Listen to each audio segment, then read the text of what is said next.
Hello and welcome to another episode of Mystique Femininity. In today's episode titled The Myths of the Soft Life and the Feminine Truth Behind It, I am going to get into this very sensational subject. You can do a scroll on Pinterest or Instagram, TikTok, and hashtag soft girl life, hashtag soft life is extremely prominent. And there is nothing necessarily wrong with the concept of it, but this particular subject, especially when it comes into the realm of femininity, divine femininity, women, there is a lot of things that I believe are connected that should not be. And I want to basically get into unpacking how much of a beautiful lie that you have been sold, which is the soft life. Now, first, we're going to get into some of the depths of the whole soft life aesthetic. We're going to get into some of the practicalities and give us some wrap up, and we're going to get on out of here. So when it comes to the soft life, there is the soft life aesthetic, and then there's the actual feminine reality. Let's begin with what you've likely have seen on your news feeds. Peaceful blogs, very beige toned homes, very highly curated and probably very expensive skincare routines. Girls sipping their matcha in their fluffy robe with their crystal diffusers behind them, and it's labeled the soft life. But let me say this very clearly, very distinctively. That's not the soft life. That is marketing. It is the aesthetics. It is vibes only. And for many of us, especially women who are navigating in their 30 plus ventures, you are a career woman, entrepreneur, you may be a mom, you may be so many things. This is just another performance.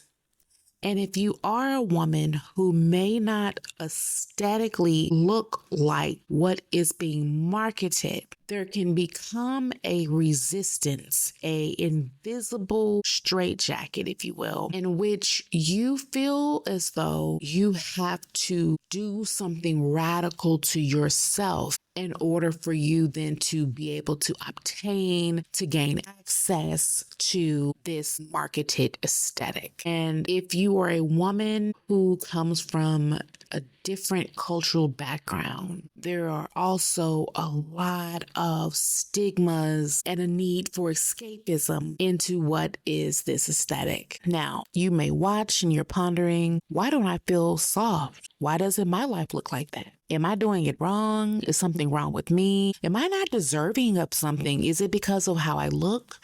Maybe I am not a size 2. Maybe I am not, my hair doesn't flow bone straight naturally. My eyes aren't light colored. What is it about me that is inhibiting me from being able to live such a way? And deep down, really deep down, if you listen to the whispers, as I've said many times, your truth will be a whisper. It will not be loud. You can always know if it is of you or if it is of other. It's the volume. If it's loud, brazen, that is not of you, my dear. But if it's a very still, soft voice, that is you. And deep down, there's a sacred part of you that is whispering, you can't buy your way into softness. You have to return to it. If you are under the sound of my voice and you are on a feminine journey, I really urge you to stop and ask yourself, why are you journeying to something that you already are? If you are saying that you're wanting to go home and you are already in your house, why would you get into your car to go home? You are home. You are feminine. The feminine is not a aesthetic. It's not a marketing aesthetic. This marketing aesthetic was done very deliberately and very covertly in order to keep women, basically from the time you're born until you transition, to constantly keep you in this need of outside validation, this outside feedback loop. Because society understands that a woman who is in tune to her inner voice, her source energy is an extremely magnetic, powerful woman. And because of that, if there's always this moving target, always something outside of you, you're never able to be content. You're never okay with what you are and where you are. You're always pining for something else. Now, this pining can come in based off of physical aesthetics. It could be about career. It could be about being a mom. It could be wherever you are is never the right place. There's always something more. I need to lose another 5 pounds. Oh, and if I lose these 5 pounds, then maybe I'll be able to date the nice guy. Not the douchebag, but the real nice guy who has money. And then if I get the guy with the money, then he'll do nice things for me. And then I can live happily ever after. Whatever it is that you have a song and dance for. But if you really truly take embodiment of what being a feminine being is, it comes in a variety of flavors. Now, softness is a nervous system state. Hear me out. The soft life is not beige. It is not linen. It is not luxury skincare. Now, I'm not saying that we are knocking luxury skincare because we don't do that here. We love our skincare. We love all the opulence. But we here understand that it is not just those things. The real soft life is a nervous system state. It's when your inner world feels safe, spacious, abundant, opulent. It's when you can pause without guilt, breathe without a sense of urgency, feel without numbing, and rest without needing to earn it. But here's why that is hard. We have been programmed and conditioned out of it. We've been told productivity is of proof of worth. Being easygoing makes you lovable, and softness is dangerous. It makes you weak, unprotected, a liability. So we have hardened, we perform, and we survive.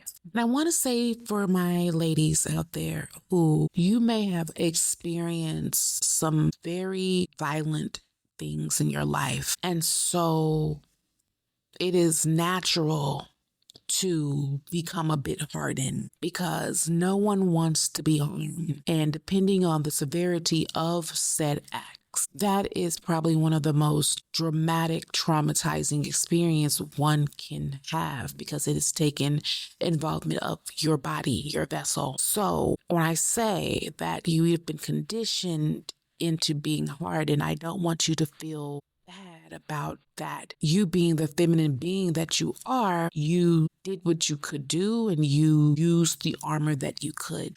I often feel in my own life that what aesthetically is weight for a number of years throughout my life, it was there because of a means of protection. Unconsciously, that was a means of protection because unfortunately in our society, if one is bigger, one is deemed unbeautiful and thus lowers your odds of being visible. But unfortunately, even though you may believe that you will be invisible, you may be invisible to certain ones, but you are not invisible to those of the undesirable, which then puts you in a very much of a quagmire. Because if you are unaware of what's going on and how your body is morphing, and the undesirable be somewhat enticing because you feel as though you are invisible. And here is this man coming to you, engaging you, and because he sees that you are invisible to the majority. And it makes it very, very, very, very chaotic. So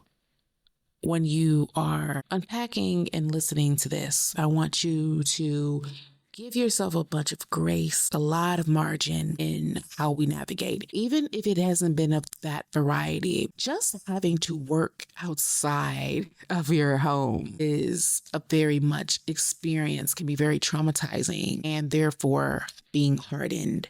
You can work in a corporate environment, especially if you work in such boy club sort of industries like technology, finance, construction, engineering, any of those. You will find many women who have essentially defeminized themselves. Yes, girl boss, girl power. I'm a girl manager. president, I'm a CEO, but they have cut off, disconnected, severed ties with what makes them uniquely feminine. And you can outwardly look away, but the essence has left. And it is often because to be in that environment, you have to put on the armor, and being anything inherently feminine, distinctively feminine, is frowned upon. If you want to climb the corporate ladder, you have to sever your essence as a feminine being, and it's rewarded. Now, sometimes it is not rewarded, and you keep striving to be able to immerse into this environment. And I will say it is very difficult to feel that rejection, but to me, it can be a gift, because if you ascend into that sort of enclave, it becomes extremely hard to entangle yourself. Now, what does softness actually feel like? I'm going to get a little bit deeper in this definition. Softness is not passive. It's extremely powerful. It's the feminine reclaiming her right to exist without defending it. True softness feels like letting go of the need to explain yourself, feeling safe in your body, not just in your mind. You know, that always needing to intellectualize everything. You have to always have a logical pathway. And that is utterly not the feminine way. You're able to say no without guilt, and you can say yes without apology. Feeling worthy even when you're resting, because you understand that resting is actually a very powerful play. Softness isn't something that you have to look like. It is something that lives inside of you. It is a way of being. Now, why the myth persists? Why does the soft life myth persist? The reason this myth of the soft life persists is because it is profitable. It says, buy the candles, change your wardrobe, get hair extensions. You need lash extensions. You need a BBL. You need veneers. You need a boob job. Like, come on. You need some Ozempic. All these things to make you feel like you can have a life that's prettier, and then you'll feel peaceful. But here's the truth. The aesthetic isn't embodiment. I have encountered many a woman who may look gorgeous aesthetically, but if you engage for any length of time, you will be very perplexed and confused, because when you engage, it is the complete opposite of what aesthetically they appear to be. Much of the soft life and wanting to be a kept girl is very manipulative, very strategic. And I'm not saying that you as a woman are not to be strategic. You should. But there's a difference in being planning and being very deliberate in what you do versus it being very much almost brutish, almost warlike in how you maneuver. It's very calculated. It's very, very calculated. And that is, to me, a very hyper masculine way. It's hyper logical, to some degree violent. Now, violence doesn't always have to be of a physical realm. It could be very much emotional, psychological warfare. Still very much, at the end of the day, there's results of violence. Someone has to lose because someone has to win. And that sort of mindset is not of the feminine, and it does not serve you well. Styling isn't softness. So you can wear all the dresses you want. You can wear all the Little House on the Prairie dresses you want, and have all the bundles or extensions or whatever hair that you want to have, and all the makeup. At the end of the day, none of those things will truly be of the embodiment. One can don a costume. One can wear mommy's heels, but it takes a full woman to wear the heel. You can have the right robe, the perfect mood board, and still feel hyper stressed, unseen, unsettled. And I have to say, this is even more damaging to your embodiment, because you'll feel as though there's something wrong. I'm doing all these things and nothing's happening. And that just pushes you further and further away from your essence. So if you've tried this trend and it didn't work for you, it's not because you failed. It's because the truth is it was never, ever meant for you to win. It was meant for these companies to become more wealthy off of the backs of creating a sensationalized insecurity and this need for the moving target of validation. Now, because I cannot leave you without you understanding how to get back into your true feminine way, returning to your feminine truth. Here's the feminine truth beneath the myth. Softness is not something that is earned. It is something that is remembered. You do not owe the world performance to receive peace. I really want you to get that. You do not owe the world a performance. You do not need to get the grand Academy Award winning performance for you to have peace in your life. Your body, your actual body, is an altar, the space where softness wants to land. You were not born for the hustle, and you were born for harmony. You were not created to perform for worthiness. You do not need to hustle for your worth. You were created to be worthy. You are worthy. So now, what does that real softness require? In order for you to be soft, to be able to relax, you first need to be safe, not just externally, but internally. How do you feel? Does your mind feel safe to you? Does being in your body feel good to you? Surrender, being able to release the need to control what you can't fix. I believe one of the most debilitating things of being in this woman's essence is that we have this weird concept that we can fix everything and that we need to fix everything. And that is not our place. We need to be able to release the things that are out of our control and be comfortable with that. It's difficult. And I understand that the need for the illusion of control is a way for us to potentially feel safe. And I say the illusion of control because you can do everything right.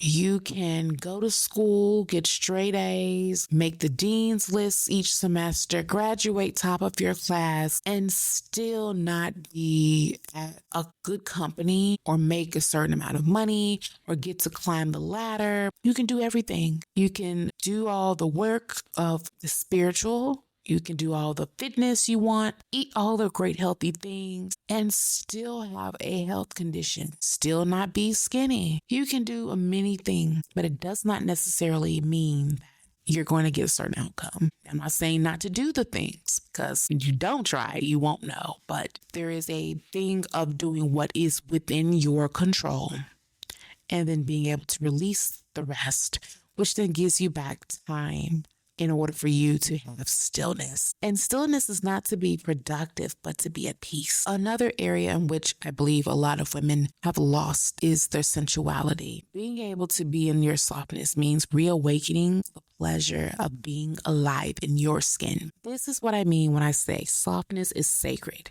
It is not about the world's version. It is yours. Now, I want to share a little bit about my story, and I will be doing that throughout this particular season. Now, I had to return to my own softness, and that's how we're able to produce this podcast. Now, I believed in the myth. I did a lot of things, spent a lot of time and money to curate my life in a certain way, but it didn't soften me. It actually just made me harder in a new way.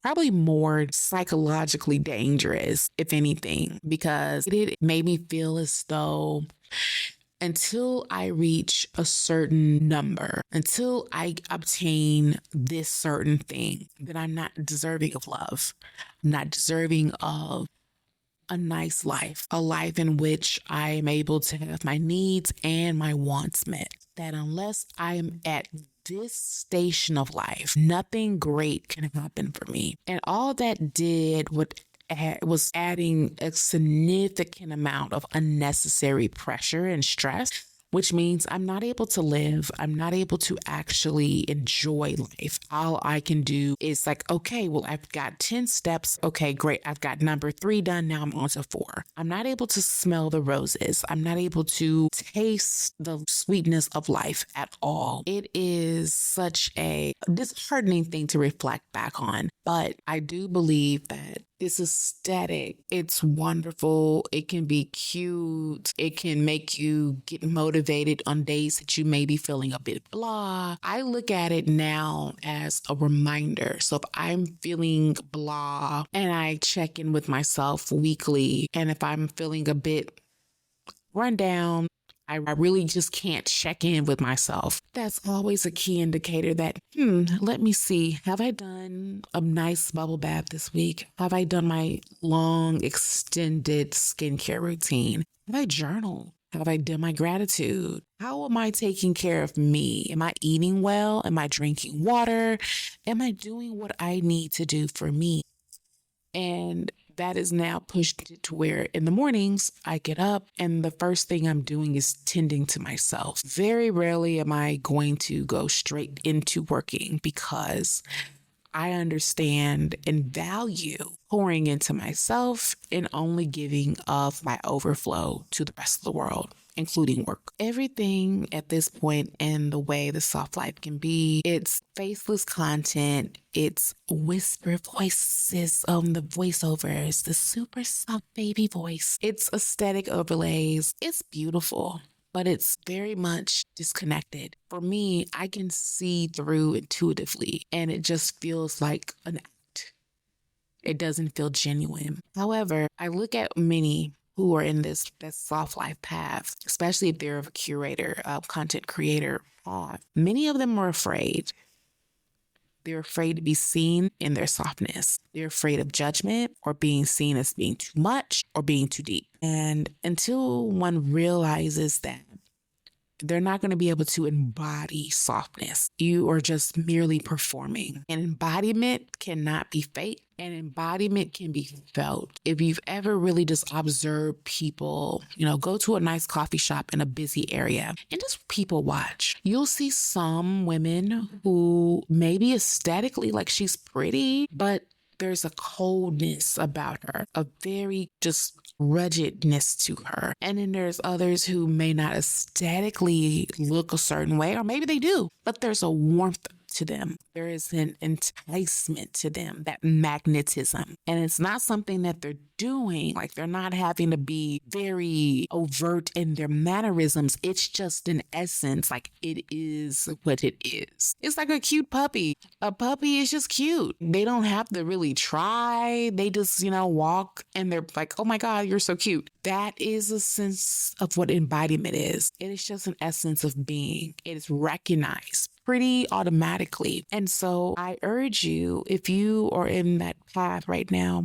I urge you to stop hiding. I urge you to stop faking because it's not helpful. If anything, it is drying up your energy. Now, some ways that you can practice on how to be embodied in the real soft life. A few things that I've done over the years and I find to be very, very helpful in anything that you do. If these don't tickle your fancy, whatever you're looking for, make sure it's something that you have to be very much present in the moment doing. That will help you to be more embodied in the soft life. So that could be taking a nice bubble bath and really being in the moment, feeling the water on your skin, the scents, if you have a candle going, looking at the ambiance of the light, just the whole energy. Maybe you have music playing and just the ease of such. Maybe you're drinking a glass of wine or whatever beverage you prefer, just taking that in.